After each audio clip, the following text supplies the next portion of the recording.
To be clear, this movie is nothing to do with the Purge franchise, but it's clearly inspired by it. Directed and co-written by Brian Johnson, we are talking Population Purge.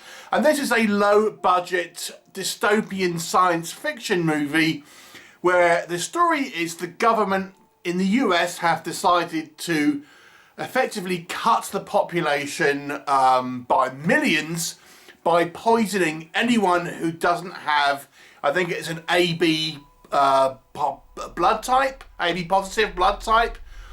So it wipes out the vast majority of the population. AB positive being rare blood type. These people are now very valuable. There are some survivors with other blood types, but they've got to have constant transfusions from that particular blood type. So the story is we have effectively this kind of regional governor who's got a sick son, and he's responsible ultimately, you know, heading up the kind of the government in this particular area. And there's various auctions and things that people can buy blood. And we have this kind of older guy living out in this kind of abandoned theme park with his granddaughter, who is actually the correct blood type, so to speak. And he is selling his blood, but, you know, there are people desperate for it and want the source for themselves. What will happen? You'll have to watch the movie and find out. So let's discuss what works in this movie's favour. So I do quite enjoy the Purge movies, the actual Purge movies. And this, although it's nothing to do with them, has a similar concept. The whole ethos of the Purge movies in the end was the reduction and management of the population, which is why they made the Purge, to kind of cut down that, or at least that kind of a particular portion of the population. So this one takes it just one step further, whether the government has directly kind of poisoned and killed off the vast majority of people. But we have a kind of somewhat post-apocalyptic feel to this movie. It really does feel like more of like a Mad Max movie in some ways. But I think it's an interesting idea that sort of takes that inspiration from the Purge and, you know, takes it one step further. Now, to be clear, this isn't a movie about the population purge. It's a movie that takes place afterwards, and ultimately, it's kind of a race for survival movie in the world that this is produced, if that makes sense. But I do think, nonetheless, it has an interesting idea. Some of the characters I think sort of stand out. With this kind of regional governor guy, I think is quite charismatic. And I think he makes a character which he is positioned to be the antagonist, but he is also somewhat sympathetic. And for a kind of a low budget, I have to be honest with you, somewhat poorly thought out movies in other ways, I thought his character was quite nuanced. For example, we see him murdering a bunch of people at the beginning, but then the camera pulls back and we find out that these people have committed various crimes like paedophilia and stuff like that. So it's kind of frontier justice to a way. There's other elements as well that I think made him a pretty good character, and the guy who plays him, I think, he's given it all. He's actually kind of committed to this role, even though it's a schlocky B movie, but he still is kind of fully committed into kind of delivering a sort of full-on performance, so to speak. Memorable performance, I would say. There's a couple of other characters, like there's a kind of our donor's wife, I think is also quite a good character. So there's one or two sort of, I think, performances that stand out in this movie. There's plenty of action in this film. There's lots of kind of fight scenes. That's not necessarily always a good thing, but there are, if you lock in for lots of action, there's plenty of kind of fight scenes here and shootouts and stalking through the woods and things like that, and fist fights.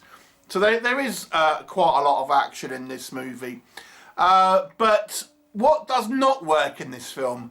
I have to be honest with you, the bulk of this film is random people running around in the woods fighting. And when I was watching this, it was like 15 or 20 minutes in, and I thought, I have no idea what is happening, because this movie has given me no characterization, and it's just kind of different people mincing around in this kind of post-apocalyptic world, fighting each other for reasons that I don't understand, because the movie, you know, it has an interesting kind of setup where we have this kind of world, but then once the sort of the prologue starts, it's like, well, what's actually going on? Who are these people?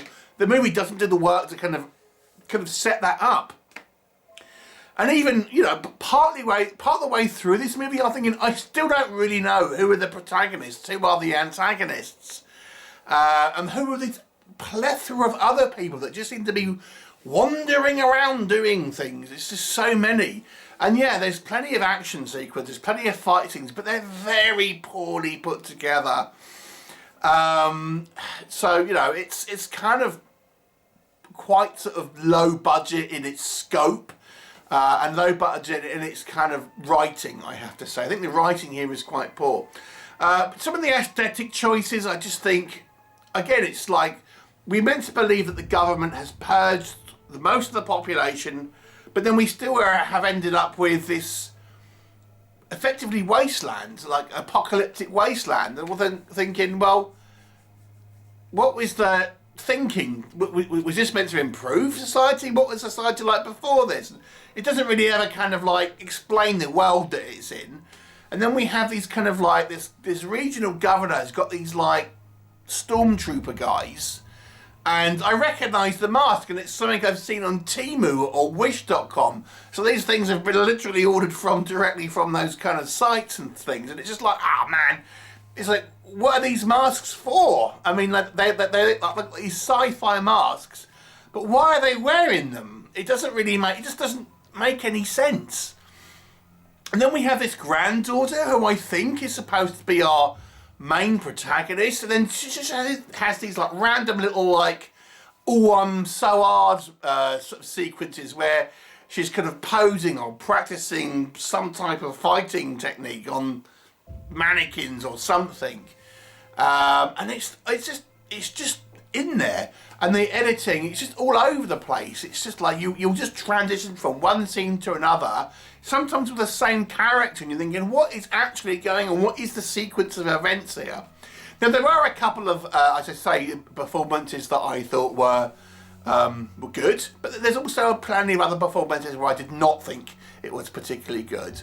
And that, coupled with the practically zero characterization, you know, it's not good. And this movie is just kind of meandering. It doesn't really go anywhere. You don't really feel like there's any real story in it. I mean, you get the kind of the gist nearly to, I mean, I've got to be honest with you, probably near the third act, where we actually have, okay, the conflict is now set up.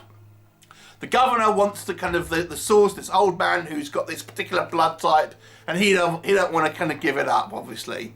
So, but that's so late in the game, really.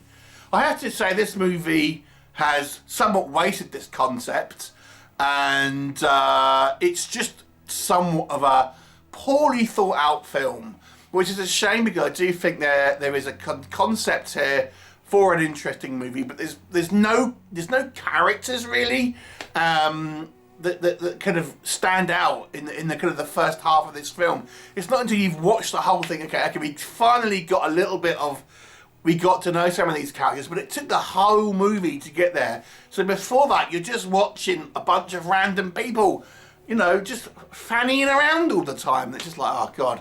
It was a tough sit through, this one. I'm going to give it a 3 out of 10. Have you seen it? What did you think of it? Leave me a comment and I'll look forward to seeing you next time.